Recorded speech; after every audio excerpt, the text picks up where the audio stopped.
Hi friends, మీరు బాగున్నారా? మేము బాగున్నామండి. ఇదిగోండి, ఈరోజు వచ్చేసి గోధుమ బోర్లు అండి. గోధుమ పిండితో బోర్లు చేశానండి. చాలా టేస్టీగా చాలా బాగుంటాయండి. ఇది దేవుడి ప్రసాదానికి కూడా పనికి వస్తుందండి. శ్రావణ శుక్లాలు స్టార్ట్ అయినాయి కదా, దానికి కూడా ప్రసాదం కింద కూడా పనికి వస్తాయండి ఈ బోర్లు. చూస్తున్నారా ఎంత స్మూత్గా ఉన్నాయండి. బోర్ చూసారా ఎంత స్మూత్గా ఎలా ఉందో, పిండి కూడా అంత చక్కగా ఉడికిపోయినాయో. ఇలా స్మూత్గా కావాలి బోర్లు కావాలనుకుంటే దీనికి కావాల్సిన పదార్థాలు ఏందో, దీన్ని తయారు చేసే విధానం ఏంటో మనం వీడియోలోకి వెళ్ళి చూద్దాం. పిండిలోకి కొంచెం తినే సోడా అంటే బేకింగ్ సోడా కొంచెం వేసుకోవాలి. ఇదిగోండి, ఇప్పుడు మనం ఇందాక మనం కరిగించుకున్నాం కండి బెల్లం, ఆ వాటర్ అంతా పోసుకుంటా కొంచెం కొంచెంగా కలుపుకోవాలండి. ఇట్లాగా కొంచెం కొంచెంగా కలుపుకుంటూ ఉండాలండి ఈ పిండి మొత్తం. ఇదిగోండి, ఇట్లా కలుపుకోవాలండి పిండి. మనం చూసారా ఈ క్వాంటిటీలో కలుపుకోవాలండి. పిండి వచ్చేసి మనం ఈ క్వాంటిటీలో కలుపుకోవాలి.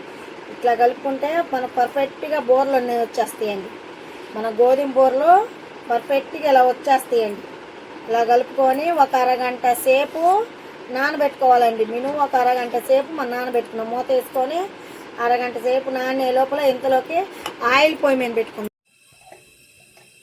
గ్యాస్ కొట్టుకొని ఒక బాండీ పెట్టుకొని బాండీలో సరిపోయినంత ఆయిల్ పోసుకోవాలండి.